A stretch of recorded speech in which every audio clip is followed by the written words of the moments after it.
Okay. ॐ अज्ञानतिमिरान्धस्य ज्ञानाञ्जनशलाकया चक्षुरुन्मीलितं येन तस्मै श्रीगुरवे नमः। श्रीचैतन्यमनोभीष्टं स्थापितं येन भूतले स्वयं रूप कदा मह्यं ददाति स्वपदान्तिकं। वन्देऽहं श्रीगुरो श्रीयुतापदकमलं श्रीगुरून् वैष्णवांश्च श्रीरूपं साग्रजातां सहगना रघुनाथान्वितं तं सजीवं साद्वैतं सावधूतं परिजनसहितं कृष्णचैतन्यदेवं श्रीराधाकृष्णपादान् सहगना ललिता श्रीविशाखान्वितांश्च हे कृष्ण करुणा सिन्धो दीनबन्धो जगत्पते गोपेश गोपिकान्त राधाकान्त नमोऽस्तु ते। तप्तकाञ्चन गौराङ्गी राधे वृन्दावनेश्वरी वृषभानुसुते देवी प्रणमामि हरिप्रिये। वाञ्छाकल्पतरुभ्यश्च कृपा सिन्धुभ्य एव च पतितानां पावनेभ्यो वैष्णवेभ्यो नमो नमः। नमो विष्णुपादाय कृष्णप्रेष्ठाय भूतले श्रीमते भक्तिवेदान्त स्वामिन्निति नामिने। नमस्ते सारस्वते देवे गौरवाणी प्रचारिणे निर्विशेष शून्यवादी पाश्चात्यदेशतारिणे। जय श्री कृष्ण चैतन्य प्रभु नित्यानंद श्री अद्वैत गदाधरा श्रीवासादि गौर भक्तवृंद। हरे कृष्णा कृष्ण कृष्ण हरे हरे हरे राम राम राम हरे हरे। हरे कृष्ण।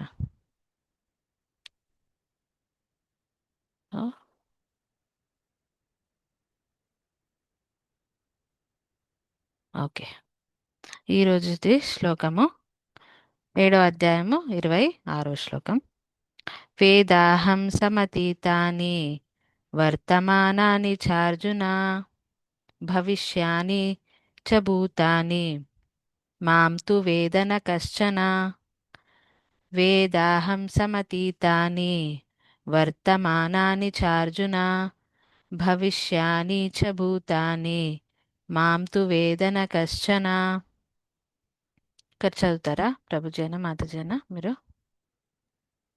ఒకరు శ్లోకం ఒకరు వేద లెసన్ చదవండి. యా. వేదాహం సమతీతాని వర్తమానాని చార్జున భవిష్యాని చ భూతాని మాం తు వేద న కశ్చన. హరే కృష్ణ. మాతాజీ మీరు ఇది చదవండి. హరే కృష్ణ. వేద ఎరిగి ఉన్నాను. అహం నేను. సమా సమాతీతాని పూర్తిగా గతాన్ని, వర్తమానాన్ని చ మరియు అర్జున ఓ అర్జున, భవిష్యాణి భవిష్యత్తును చ కూడా, భూతాని సమస్త జీవులను, మాం నన్ను, తు కాని నా వేద ఎరుగురు కచ్చన్ ఎవ్వరు. ఓ అర్జున, దేవాది దేవునిగా నేను గతంలో జరిగిపోయిన సమస్తమును, ప్రస్తుతం జరుగుతున్న సమస్తమును, జరగబోయే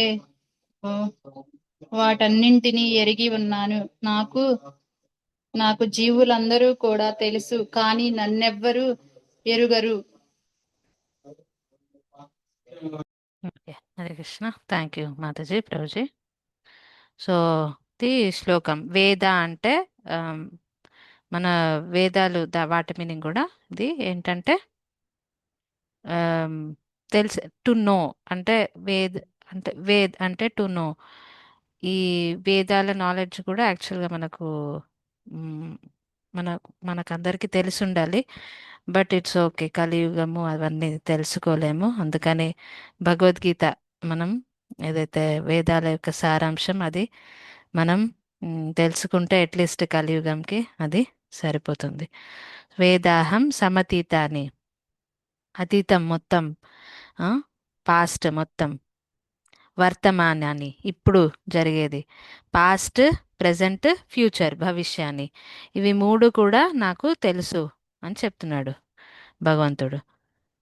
మ్, మాం తు వేదన కశ్చన. నాకు తెలుసు అందరి గురించి, కానీ నా గురించి ఎవరికి తెలియదని చెప్తున్నాడు. సో ఇదేంటంటే దీనికి ఈ ఆమ్, ఈ శ్లోకంకి ముందు మనం నిన్నటి శ్లోకం మనం ఏం చర్చించాం గుర్తుందా మీకు? మూఢులకు ఎవరికి ఉమ్, నేను అవును. కనిపించను. Correct Rosie. మూఢులు భగవంతుణ్ణి చూడలేరు, వాళ్ళు చూసినా అర్థం చేసుకోలేరు భగవంతుణ్ణి అని మనం చర్చించాము. ఇంకా కుంతి మహారాణి ప్రేయర్లో, ఈవెన్ నిన్నటి ప్రేయర్లో కూడా యోగ మాయా సమావృత. సో కుంతి మహారాణి అంటూ మాయా జవనికాచన్నం, మాయా అనే కర్టెన్ తోని కప్పేస్తుంది మూఢులను, భగవంతుణ్ణి తెలుసుకొనివ్వకుండా అని మనం నిన్న చర్చించాం కదా. సో ఈ మూడులను మరి, సో ఫూల్స్ కెనాట్ నో మీ నిన్నటి శ్లోకం. సో మూడులను ఎలాగా ఇలా మాయా ఆ, అనే ఒక కర్టెన్, మాయా జవనిక చన్నం, అజ్ఞాదోక్షజం అవ్యయం. అధోక్షజం అంటే, అధోక్షజం అంటే అది కూడా భగవంతుడి పేరే, అధోక్షజుడు. అంటే భౌతికమైన ఇంద్రియాలతోని మనం భగవంతుడిని తెలుసుకోలేము, భౌతికమైన కళ్ళతోని మనం చూడలేము, ఆ, భౌతికంగా మనం ప్రయత్నిస్తే ఆయనను తెలుసుకోలేము. కానీ ఇంకొక శ్లోకం కూడా చర్చించాం, సేవోన్ముఖే జివ్వాదో, ఏంటి, స్వయమేవ స్ఫురత్యత. అత శ్రీకృష్ణ నామాది న భవేద్ గ్రాహ్యం ఇంద్రియై. సేమ్ సేమ్ సిమిలర్ మీనింగే. శ్రీకృష్ణుడి నామ రూప గుణ లీలలు ఇవి మనం న భవేద్ గ్రాహ్యం ఇంద్రియై, మన భౌతికమైన ఇంద్రియాలతోని మనం తెలుసుకోలేము. కానీ ఎలా తెలుసుకోగలుగుతాం? సేవోన్ముఖేహి జివ్వాదో, సేవ చేస్తున్న కొద్దీ మన ఇంద్రియాలు మెల్లమెల్లగా ప్యూరిఫై అవుతాయి. అప్పుడు భగవంతుడు స్వయమేవ స్ఫురత్యత, మనసులో ఆ నాలెడ్జ్ అన్నది ప్రకటన అవుతుంది. సో ఇది భగవంతుడు మరి కర్టెన్ తోని మన మన కళ్ళు కప్పేస్తాడు అని ఆ, చెప్పాడు. మరి ఒకవేళ నిన్న మనము నటుల గురించి కూడా చర్చించాము. ఒక స్టేజ్ మీద ఒక డ్రామా అవుతుంది అనుకోండి, మధ్యలో కర్టెన్ కర్టెన్ వేసేసారనుకోండి, అప్పుడు మనం వాళ్ళను చూడలేము. కానీ అక్కడ స్టేజ్ మీద ఉన్న వాళ్ళు కూడా వాళ్ళు మనం చూడగలుగుతారా? ఉం? స్టేజ్ మీద ఉన్న వాళ్ళు కర్టెన్ వేసినప్పుడు వాళ్ళు మనం చూడగలుగుతారా? వాడు చూడలేరు. వాళ్ళు కూడా చూడలేరు. వాళ్ళు మనల్ని చూడలేరు, మనం వాళ్ళని చూడలేము. మధ్యలో కర్టెన్ ఉండిపోతే ఎవరెవరిని చూడలేరు. సో మరి ఆ, భగవంతుడి సిచ్యువేషన్లో కూడా అలానేనా? మరి కర్టెన్ యోగమాయ వచ్చేసి మూడులను అయితే కప్పేస్తుంది, మరి భగవంతుడిని కూడా కప్పేస్తుందా అని ప్రశ్న రావచ్చు. కానీ దానికి ఆన్సర్గా ఈ శ్లోకం చెప్తున్నారు మనకు. ఏంటంటే can I know them. So భగవంతుడు ఆ, భగవంతుడిని మాయ కప్పేయదు. ఎన్- దానికి ఆన్సర్గా ఈ శ్లోకం చెప్తున్నారు. వేదాహం సమతిత, నాకు అందరి గురించి తెలుసు. మూడులు నన్ను అర్థం చేసుకోలేకపోవచ్చు, మూడుల్ని మాయ కప్పేస్తుండొచ్చు, కానీ నన్ను కప్పేయలేదు మాయ. నేను అందరి గురించి తెలుసుకోగలుగుతారు, వాళ్ళు మూడులు కానీ భక్తులు కానీ అందరి గురించి. భవిష్యాన్ని చ భూతాని, భూతాని అంటే ఇక్కడ అందరి ప్రాణుల గురించి, వాళ్ళు ఎవరైనా కానీ, భక్తులు కానీ మూడులు కానీ ఎవరైనా కానీ, ఎవరి గురించి కానీ భగవంతుడు అందరి గురించి కూడా ఆయన ఆయనకు అన్నీ తెలుసు. అందరి గురించి అన్నీ తెలుసు ఆయనకు. మాయ మాయ ఇది తనను కవర్ చేయలేదు. ఇలాగైతే మనము ఆ, ఇప్పటి ఇప్పటి పరిస్థితులలో చూసుకుంటే మనకు కొన్ని గ్లాసెస్ కనిపిస్తాయి కదా ఆఫీసులలో, లేదా కార్స్లలో కూడా ఉండేవి. ఆమ్, మనకు లోపల ఉన్న వాళ్ళకు బయట కనిపిస్తుంది, కానీ బయట నుంచి చూస్తే ఆ గ్లాసుల నుంచి లోపల కనిపించదు. అలాంటి గ్లాసెస్ మీకు ఐడియా ఉంది కదండి. సో ఇక్కడ మాయాన్ని అలాంటి గ్లాస్తోనే మనం కంపేర్ చేయొచ్చు యాక్చువల్గా. అంటే ఇది గ్లాస్ కవరింగ్ ఉంది, కానీ మూడులకు భగవంతుడు కనిపించడు. కానీ భగవంతుడిని కవర్ చేయలేదు, మాయ అన్నది కవర్ చేయలేదు. భగవంతుడికి అన్నీ ఎల్లప్పుడూ ఎప్పుడు కూడా ఆయన ఆయన అన్నీ ఎరిగి ఉన్నవాడు, సచ్చిద్ ఆనందుడు. సచ్చిద్ ఆనంద్ ఇది యాక్చువల్గా ఆత్మ లక్షణం కూడా, కానీ మనం మాయ చేత కవర్ అవబడుతున్నాం. ఇది ఎందుకు ఏంటిది మనం రేపటి శ్లోకంలో తెలుసుకుందాం. బట్ ఏంటంటే మాయ అన్నది భగవంతుడు భగవంతుడిని ఇది ఎప్పుడు కవర్ చేయదు. ఇది ఏంటంటే ఒక ఆమ్, ఆఫీసులలో మనం చూసే గ్లాసుల్లాగా ఒక సైడ్ కనిపిస్తుంది, ఇంకో సైడ్ కనిపించదు కదా. అలా మనం అర్థం చేసుకోవచ్చు ఒక ఎగ్జాంపుల్గా. సో ఈ మాయావాదులు లేదా నిరాకారవాదులు వాళ్ళేమంటారు? బ్రహ్మజ్యోతి గురించి కూడా డిస్కస్ చేసుకున్నాం కదా నిన్న మనం. సో ఈ జ్యోతి అన్నది మూలము, బ్రహ్మజ్యోతి అన్నది మూలము. అందులో నుంచి భగవంతుడి రూపమైన మన భగవంతుడైన మనమైన అందరం అందులో నుంచే వస్తున్నాము. ఇంకా మనకు భగవంతుడికి ఏమీ తేడా లేదు. ఎవరమైనా అందులో నుంచే వచ్చేది అని మాయావాదులు లేదా నిరాకారవాదులు వాళ్ళు అంటారు. అప్పుడు మరి ఒక ప్రశ్న రావచ్చు. మనమైతే అన్నీ మర్చిపోతున్నాం ప్రతి జన్మకు. మనకు ప్రతి జన్మ ఏంటిది? ఒక నిన్న మొన్న లేకపోతే వారం ముందు ఏం తిన్నారు మీరు అని అడిగితే మనకు గుర్తుండదు, మనకు గుర్తురాదు. ఇంకా పూర్వజన్మ సంగతి ఏంటి? మనకు జస్ట్ ఒక వారం కిందట మనం ఏం చేసామో ఈ స్పెసిఫిక్ టైంలో మీరు ఏం చేశారు అని ఎవరైనా మిమ్మల్ని అడిగితే మీరు చెప్పగలుగుతారా? 8:30 కాకుండా 8:30కి మీరు క్లాస్లో జాయిన్ అవుతుండొచ్చు లాస్ట్ వీక్ కూడా. కానీ వేరే ఏదైనా టైంలో స్పెసిఫిక్గా లేదా ఒక సంవత్సరం ముందు 2 సంవత్సరాల ముందు మీరు ఏం చేస్తుండంటే కొంచెం అట్లీస్ట్ గుర్తుకున్నదని అనుకున్నా కానీ కొంచెం ఆలోచించాలి అసలు ఏముండే అప్పుడు పరిస్థితి, నేను ఎక్కడ ఉండే ఏంటిది, ఒకవేళ బై ఛాన్స్ గుర్తుందని అనుకున్నా కానీ. సో మనము ఏంటంటే చిన్న చిన్నవి కూడా మర్చిపోతూ ఉంటాం చాలాసార్లు. కానీ భగవంతుడు అలా కాదు. భగవంతుడికి అన్నీ అన్నీ తెలుసు, అన్నీ గుర్తుంటాయి. ఉమ్, ఆమ్, భవిష్యాన్ని భూతాన్ని ఇప్పుడు ఈవెన్ మనకు గొప్ప గొప్ప వాళ్ళు గొప్ప ఆమ్, ఋషులు మునులలో కూడా ఈ క్వాలిటీ మనం చూస్తాము. ఆమ్, త్రికాలజ్ఞులు అని అంటాం కదా. ఈవెన్ మనకు శ్రీమద్ భాగవతంలో ఆ, వేద వ్యాసుల వారు రాశారు కదా, మనం ఇంతకుముందు చర్చించుకున్నాం. వేదాల నాలెడ్జ్ ఉండే, ఆయన డాక్యుమెంట్ చేశారు. కానీ పురాణాలు ఎస్పెషల్లీ శ్రీమద్ భాగవతం ఏదైతే ఉందో అది ఆ, వ్యాసుల వారు దాన్ని రచించారు. వ్యాస వ్యాస మహర్షి రాశారు. ఇది చెప్పింది సుఖదేవ్ గోస్వామి. కానీ మనకు ఆ, ఫస్ట్ మొదటి స్కందం స్టార్ట్ అయ్యేది ఎక్కడి నుంచి? వాళ్ళు మొదటి స్కందము స్టార్ట్ అయ్యేది ఏంటి? మనకు శౌనకాది ఋషులు ఉంటారు. కొంతమంది ఋషులు యజ్ఞాలు యాగాలు చేస్తుంటే అప్పుడు సూత గోస్వామి ఆ, ఆయనను ఈ ఋషులు వేరే ఋషులు శౌనకాది ఋషులు నైమిషారణ్యంలో వాళ్ళు కొన్ని ప్రశ్నలు అడుగుతారు. ప్రశ్నలకు సూత గోస్వామి సమాధానం ఇస్తూ ఉంటాడు. మెల్లిమెల్లిగా పరీక్షిత్ మహారాజు, అది మళ్ళీ ఇంటర్నల్ ఇంకొక లూప్ వస్తుంది. మళ్ళీ సుఖదేవ్ గోస్వామి పరీక్షిత్ మహారాజ్ని అడుగుతారు. సో ఈ కాన్వర్జేషన్స్ అన్నీ యాక్చువల్గా వ్యాస మహర్షుల వారు ఇంకా ఆమ్, వ్యాస మహర్షుల వాళ్ళు భాగవతం రాసేటప్పుడు ఈ కాన్వర్సేషన్ అవ్వలేదు ఇంకా.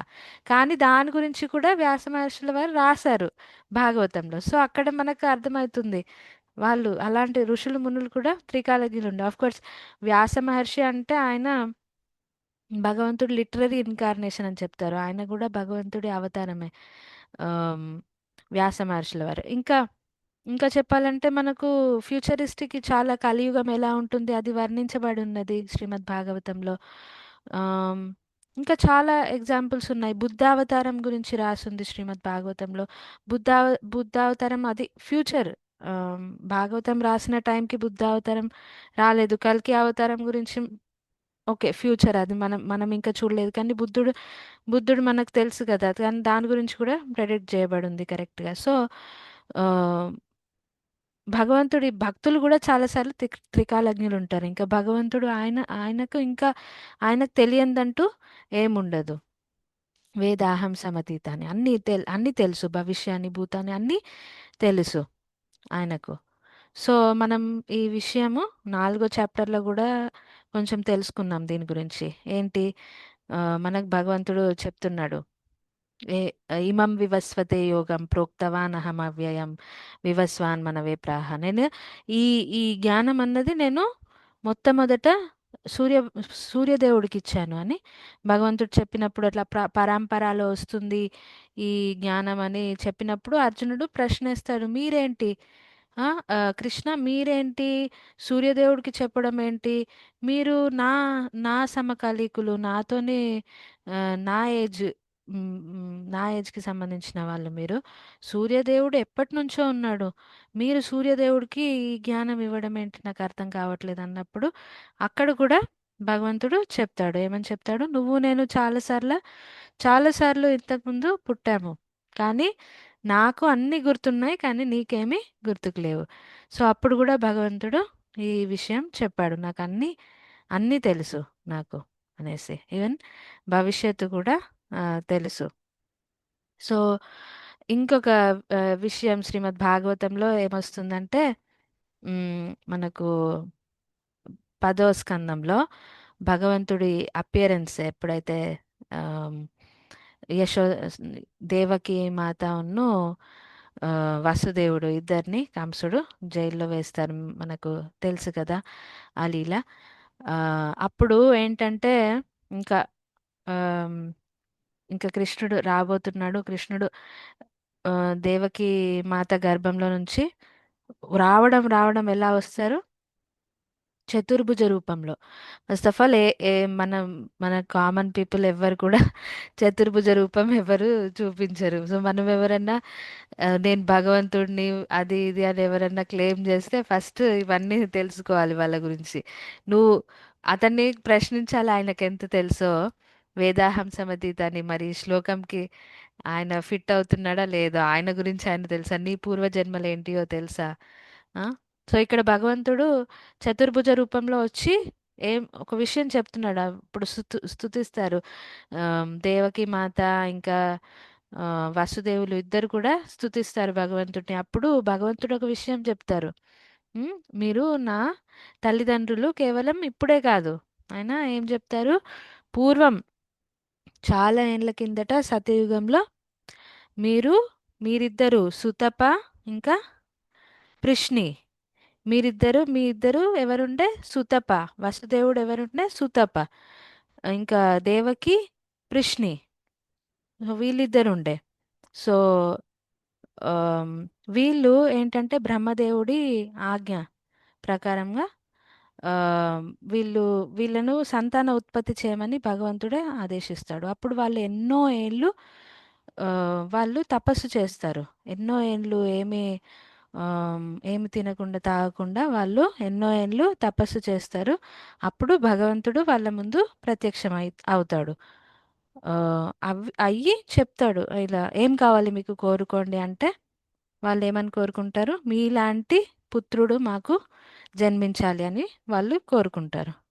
అని తదాస్తు అని అంటాడు భగవంతుడు. కానీ భగవంతుడిలాగా ఇంకెవరు ఉంటారు, భగవంతుడిలాగా ఇంకెవరు ఉండరు, ఆయననే ఉంటాడు, ఇంకెవరు ఉండడు. ఆయన మత్త పరతరం నాణ్యత్ కించితస్తి ధనంజయ. ఆయనకు సమంగా కూడా ఎవరు ఉండరు, ఆయనను మించి కూడా ఎవరు ఉండరు. ఆయనలాగా ఉండేది ఎవరు లేరు, ఆయన ఒక్కరే యునిక్. సో భగవంతుడు ఏమంటాడు అప్పుడు, నేను తదాస్తు అంటారు కానీ తనే పుడతారనమాట. సో పృష్ణి, సో దేవకి మాత పృష్ణి గర్భ ఇంకా సుతప అంటే ఆ, పృష్ణి ఎవరికైతే జన్మించారో సో పృష్ణి. దాని తర్వాత వాళ్ళిద్దరే మళ్ళీ మ్, ఆ, అదితి ఇంకా కశ్యపులుగా వాళ్ళు మళ్ళీ జన్మిస్తారు. అదితి కశ్యపులుగా జన్మించినప్పుడు ఆ భగవంతుడు వాళ్ళిద్దరికి వామన అవతారంలో వాళ్ళకు జన్మిస్తారు. అదే భగవంతుడు. అండ్ ఇది మూడోసారి వసుదేవుడు దేవకికి కృష్ణుడిగా సోకాల్ జన్మించడం. మనం ఇంతకుముందు 4వ చాప్టర్లో చర్చించుకున్నాం భగవంతుడి జన్మ మన మన జన్మ ఇవి రెండిటికి చాలా తేడాలు ఉంటాయి. జన్మ కర్మ చమే దివ్యం ఏవం యో వేత్తి తత్వతః. భగవంతుడు జన్మించడం అంటే అది సూర్యుడు ఉదయించడం లాగా, ఆయన ఎప్పటికీ ఉంటాడు. ఆయన జన్మకు మన జన్మకు చాలా తేడా ఉంది. సో ఇట్లా భగవంతుడు వచ్చి ఇవన్నీ చెప్తున్నాడు. మనం ఊహించుకోండి, మనకు మాట్లాడుతున్నాడు పిల్లవాడు. అంటే ఇప్పుడు మనం ఇప్పుడు సంగతి ఆలోచిస్తే, ఎవరైనా తల్లిదండ్రులకు పిల్లవాడు పుడితే వాళ్ళు మాట్లాడడానికే అట్లీస్ట్ 2 ఏండ్లు పడుతుంది కదా! 2 ఏండ్లు పడుతుంది. ఓకే. కొంచెం క్లియర్‌గా మాట్లాడడానికి. ఇంకా క్లియర్‌గా చిన్న చిన్నగా మాట్లాడడానికి 2 ఏళ్ళు, క్లియర్‌గా మాట్లాడడానికి ఒక 3 ఏళ్ళు అనుకుందాం. అండ్ ఇక్కడ భగవంతుడు పుట్టినప్పుడే మాట్లాడుతున్నాడు. నార్మల్ మాటలు కూడా కాదు. వా మీ పూర్వజన్మలేంటి? ఇంతకుముందు మీరెవరుండే? నేనెవరుండే? నేను జన్మించాను మీకు. ఇవన్నీ సంగతులు చెప్తున్నాడు. సో, ఇది భగవంతుడికి మన మామూలు మానవులకు తేడా అన్నమాట. సో, ఎవరైనా గానీ పిచ్చి పిచ్చిగా నేను భగవంతుడిని, కల్కి అవతారంని అని చెప్తే మనం నమ్మడానికి లేదు. సో, వాళ్ళు వాళ్ళు జస్ట్ ఫూల్ చేస్తున్నారు మనల్ని. ఆహ్, చిన్న చిన్నగా ఏదో జ్యోతిష్ శాస్త్రము, జాతకము తెలుసుకోవడం కాదు. కొన్ని కొన్ని వాళ్ళు చెప్పినయి ఏదో మనం ఊహించుకొని ఓకే. నిజమే కావచ్చు, లేకపోతే నిజంగానే అయింది. ఆ బాబా చెప్పింది, ఈ బాబా చెప్పింది నిజమైంది అని అలా అనుకోవడం కాదు. భగవంతుడి కేసు కంప్లీట్ వేరే. భగవంతుడి అవతారాలను ఎలా తెలుసుకోవచ్చు మనమంటే క్లియర్‌గా మనము కేవలము శాస్త్రాల్లో ఉన్నటువంటి అవతారాలను మాత్రమే నమ్మాలి.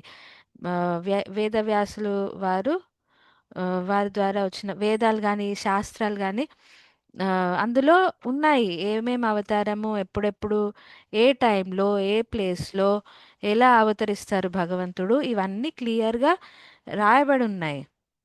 సో, మనం ఎవరు పడితే వాళ్ళను భగవంతుడు అని నమ్మలేం. నమ్మరాదు కూడా. ఇది చాలా ఇంపార్టెంట్. మనము నమ్మితే ఏమవుతుంది? పోయేదేం లేదు గదా! అని అనుకుంటాం. కానీ అది కరెక్ట్ కాదు. మనం మనము ఒక ఒక జీవాత్మను భగవంతుడు అనుకోని భగవంతుడిలాగా పూజించడము, అది భగవంతుడికి యాక్చువల్‌గా పెద్ద ఇన్సల్ట్. ఎవరినో ఎవరో అల్లాటప్ప పర్సన్‌ని మనము పీఎం, సీఎం అని అనుకోం కదా! అది అది తప్పు, అలా అనుకోకూడదు. భగవంతుడు కూడా ఎన్నో శ్లోకాలలో తనకు శరణాగతులవ్వాలని చెప్తారు. ముందు శ్లోకాలలో మనం ఇంకా తెలుసుకుంటాం. ఎల్లుండి తర్వాత మన శ్లోకాలలో చర్చించుకుంటాము.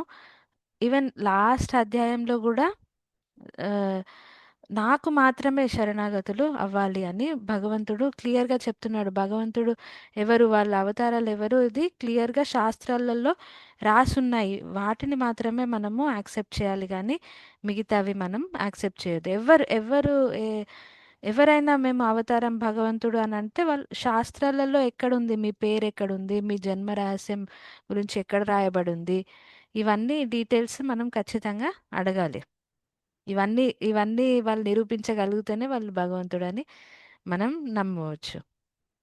తర్వాత నా not so easy to understand ఇదేంటి? భవిష్యాని చ భూతాని ఆహ్, ఏమనుంది శ్లోక? వేదాహం సమతీతాని వర్తమానాచార్జున మాం తు వేద న కశ్చర. నన్ను మాత్రం ఎవరు అర్థం చేసుకోలేరు. సో, ఇక్కడ తర్వాత శ్లోకాలలో చెప్తారు, నమే విదుసురగణ అని కూడా. పెద్ద పెద్ద దేవతలు కూడా అర్థం చేసుకోలేకపోతారు శ్రీకృష్ణుడిని. శ్రీకృష్ణుడు భూమి మీదకు వచ్చినప్పుడు పెద్ద పెద్ద దేవతలు మీకు గోవర్ధన్ లీల తెలుసు. తెలుసు కదా! గోవర్ధన్ ఆ లీల జరిగిందెందుకు? ఇంద్ర పూజ జరుగుతుండే అప్పటి వరకు. ఇంద్ర పూజ చేయడానికి మన బృందావన్ వాసులందరూ సిద్ధంగా ఉండే. కాకపోతే ఏమైంది? ఇంద్రుడికి కొంచెము అహంకారం ఎక్కువైపోయింది. అహంకారం ఎక్కువైపోయేసరికి కృష్ణుడు అనుకున్నాడు, ఓకే. తనను కొంచెం సెటరేట్ చేయాలి అని అనుకున్నారు. సో, ఏంటంటే అందుకని గోవర్ధన్‌కి పూజ చేద్దాం మనము. ఇంద్రుడికెందుకు పూజ చేయాలి అని ప్రశ్నించాడు. ఆహ్, అప్పుడు ఇంక బృందావన వాసులంటే ఇంక కృష్ణ ఎట్లా చెప్తే అలా చేయడమే. సో, వాళ్ళు గోవర్ధన్ పూజ చేస్తారు. అప్పుడు ఇంద్రుడికి చాలా కోపమొచ్చి కొన్ని మాటలు అంటుంటాడు. యాక్చువల్‌గా మనం చూస్తే కృష్ణుడు దేవకీ మాత గర్భంలో ఉన్నప్పుడు దేవతలందరూ కూడా స్తుతిస్తారు. ఓ కృష్ణ, మీరు మా ఆమ్, మేము ఆమ్, ఎంతో కష్టపడుతున్నాము. భూమి మీద రాక్షసులు ఎక్కువయ్యారు, కంసుడు లాంటి వాళ్ళు ఎక్కువైపోయారు. అందుకని మేము మీ దగ్గరికి, క్షీరసాగరం దగ్గరికి వచ్చి మిమ్మల్ని విన్నపించుకుంటే మీరు వస్తున్నారు మా కోసం, మమ్మల్ని రక్షించడానికి, భూమిదేవిని రక్షించడానికి వస్తున్నారు మీరు అని దేవతలు చాలా గర్భస్తుతి అంటారు దాన్ని, చాలా చాలా ప్రేయర్స్ చెప్తారు భగవంతుడి దగ్గర. వీళ్ళందరూ కూడా బ్రహ్మ, ఇంద్రుడు అందరూ కూడా వచ్చి భగవంతుడిని స్తుతిస్తారు. కానీ ఆ విషయం జరిగిన కొన్ని ఏండ్లకే చూడండి, మళ్ళీ ఇంద్రుడు ఏమనుకుంటున్నాడు, ఇతను ఎవరు, కృష్ణుడు ఎవరో చిన్న బాలుడు, ఈ బాలుడిని వీళ్ళు ఎందుకు ఇంత సీరియస్ తీసుకుంటున్నారు, ఈయన మాటలు విని వీళ్ళు ఒక గోవర్ధన్ అనే ఒక శిలకు, నార్మల్ ఒక పర్వతంకి పూజ చేస్తారా నన్ను వదిలిపెట్టేసి అని అహంకారంలో కృష్ణుడినే ఆయన గుర్తుపట్టలేకపోతాడు. కొన్ని ఏళ్ల ముందు ఎవరైతే స్తుతిస్తారో వాళ్ళే కృష్ణుడిని గుర్తించలేకపోయారు. సో అప్పుడు ఈ లీల, గోవర్ధన్ లీల జరుగుతుంది. బ్రహ్మ విమోహన్ లీల కూడా ఒకటి జరుగుతుంది. ఏంటంటే బ్రహ్మదేవుడు కూడా ఒకసారి మ్, ఈ అంటే ఈ కృష్ణుడు భలే లీలలు చేస్తాడు బృందావనంలో. కృష్ణుడు చాలా గోపబాలకులు చాలా ఫ్రెండ్స్ ఉంటారు. ఏంటంటే వాళ్ళ ఫ్రెండ్స్ అందరు కూడా ఏం ఇంట్లో నుంచి ఏం ఐటమ్ తెచ్చిన వాళ్ళు గోవులతోని వాళ్ళు అలా ఫారెస్ట్కి వెళ్ళినప్పుడు లంచ్ కోసం అని ఒక దగ్గర కూర్చుంటారు. వాళ్ళందరూ లంచ్ షేర్ చేసుకుంటుంటారు. సో కృష్ణ, నేను మా అమ్మ ఇది కట్టించింది నాకు అని అని అందరూ చూపించుకుంటూ షేర్ చేసుకుంటూ ఒక ముద్ద వాళ్ళ నోట్లో, ఒక ముద్ద కృష్ణుడి నోట్లో అలా పెడుతుంటారు. సో అది చూసి బ్రహ్మదేవుడు షాక్ అవుతారు. ఏంటి భగవంతుడా, భగవంతుడికి ఏం పెట్టినా మనం అర్పించి అప్పుడు మనం తీసుకోవాలి, కానీ వీళ్ళేంటి ఒక ముద్ద వాళ్ళ నోట్లో, ఒక ముద్ద కృష్ణుడి నోట్లో, ఈయన భగవంతుడు ఎలా అవుతాడు అని ఆయన కూడా మోహితుడు అయిపోయి ఆయన కృష్ణుడి ఫ్రెండ్స్ అందరినీ కిడ్నాప్ చేస్తాడు యాక్చువల్గా. ఇది కూడా ఒక లీల జరుగుతుంది, శ్రీమద్ భాగవతంలో వస్తుంది. సో అప్పుడు ఏం చేస్తాడంటే కిడ్నాప్ చేసి తీసుకెళ్ళిపోతాడు. అలా 1 ఇయర్ వరకు ఆ, తను ఉంచుకుంటాడు అనమాట తన దగ్గర. అప్పుడు కృష్ణుడు తను ఎక్స్పాండ్ అవుతాడు. ఎక్స్పాండ్ అయ్యి ఆ ఉన్న ఇంకా ఆవులను కూడా దొంగతనం చేస్తాడు. ఆవులను ఇంకా ఆ గోప బాలకులను అందరినీ కిడ్నాప్ చేసినప్పుడు స్వయంగా కృష్ణుడే ఎక్స్పాండ్ అవుతాడు. ఎక్స్పాండ్ అయ్యి ఈ ప్రతి ఒక్క ఫ్రెండ్, వాళ్ళు ఎంతమంది ఉంటే అంతమందిలాగా వాళ్ళ రూపాన్ని ధరిస్తాడు. ఇంకా ఆవుల్ ఇది దూడలు యాక్చువల్గా అప్పుడు ఆవుల్ని కాదు దూడల్ని ఇంకా తీసుకెళ్తుండే. ఆవుల్ని అంత పెద్దగా అవ్వలేదు. సో ఆ దూడల్లాగా అయిపోతాడు కృష్ణుడు. ఆ దూడల్ మొత్తం ఎక్స్పాండ్ అయిపోయి తనే దూడలు అవుతాడు, తనే ఆ మిగతా గోప బాలకుల్లాగా అవుతాడు. అప్పుడు మిగతా అమ్మలు కూడా అందరూ అప్పటి వరకు కృష్ణుడు అంటే చాలా ప్రేమ చూపిస్తుండే. ఆ 1 ఇయర్ మాత్రము ఎవరెవరి పిల్లల మీద వాళ్ళకి చాలా ప్రేమ కలుగుతుండే. ఆవులు కూడా ఎంతో ప్రేమతోని దూడలకు పాలిస్తుండే. సో ఇలా 1 ఇయర్ నడుస్తుంది. 1 ఇయర్ తర్వాత బ్రహ్మ వచ్చి చూసేసరికి ఏమీ జరగనట్టే నార్మల్గానే ఉంటారు అందరూ. అంటే అంత నార్మల్గానే కనిపిస్తుంది. ఇదేంటి, నేను వీళ్ళని అందరినీ కిడ్నాప్ చేశాను కదా అని భ్రమితుడు అయిపోయి అప్పుడు అర్థం చేసుకుంటాడు.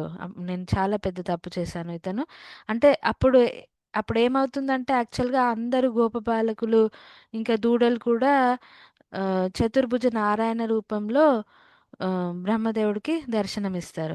సో అప్పుడు బ్రహ్మదేవుడు కూడా అర్థం చేసుకొని బ్రహ్మదేవుడు కూడా ఎంతో ఆమ్, బాగా స్తుతిస్తారు శ్రీకృష్ణుని. ఇది భాగవతం 10వ స్కందంలో ఇవన్నీ లీలలు కూడా వస్తాయన్నమాట. సో భగవంతుడిని అర్థం చేసుకోవడం ఇది పెద్ద పెద్ద దేవతలకు కూడా చాలా కష్టంగా ఉంది. ఇంకా మనము మ్, మనకు అంత ఈజీ కాదు అర్థం చేసుకోవడం. కాకపోతే మనకు ఆచార్యులు చాలా ఆ, ఎంతో మర్సీతో, ఎంతో కృపతోని వాళ్ళు మనకు ఈ భాష్యాలను, వీటిని అన్నిటిని వివరాలను మనం అందించారు. మనం ఒక ప్రేయర్ఫుల్ యాటిట్యూడ్ తోని, ఒక ఆ, గౌరవపూర్వకంగా, అందుకని మనం ప్రేయర్స్ చేస్తాం. మనం ప్రతిసారి మీరు ఈవెన్ మీ ఓన్ టైమింగ్లో కూడా మీరు ఎప్పుడన్నా భగవద్గీత, భాగవతం ఏం చదువుకోవాలనుకున్నా ఒక చిన్న ప్రేయర్ దీనిలో బుక్ స్టార్టింగ్లో ఉంటాయి మనకు ప్రేయర్స్. ఇంత డీటెయిల్గా కాకపోయినా రెండు మూడు ప్రేయర్స్ చదివి మనం చదివితే వాళ్ళ కృప ఉంటుంది మన మీద. సో వాళ్ళ కృప ద్వారా మనం అర్థం చేసుకోవచ్చు ఏవైనా శాస్త్రాలు. లేకపోతే మన ఓన్గా మనము అర్థం చేసుకోవాలంటే మనం కన్ఫ్యూజ్ అయిపోయే ఛాన్సెస్ ఉంటాయి. సో వాళ్ళ కృప చాలా అవసరం. ఎందుకంటే ఇది భగవంతుడి గురించి అర్థం చేసుకోవడం అంత ఈజీ కాదు. పెద్ద పెద్ద వాళ్ళే కన్ఫ్యూజ్ అవుతారు. నమే విదు సురగణ అని వస్తుంది భగవద్గీతలో శ్లోకం కూడా. సో పెద్ద పెద్ద ఋషులు మునులు కూడా అర్థం చేసుకోలేరు అప్పుడప్పుడు. సో మనం ఆ, మనకు భగవంతుడి గురించి అర్థం అవ్వాలంటే ఖచ్చితంగా మనము ఆ, మన ఓన్ ఎఫర్ట్తోని అర్థం కాదు. అది కృప, భగవంతుడి కృప ఉండాలి, గురువుల కృప ఉండాలి. అప్పుడు మనకు అర్థమవుతుంది భగవంతుడి గురించి. సో అదండి ఈరోజుది శ్లోకం. ఏమైనా డౌట్స్ ఉన్నాయా?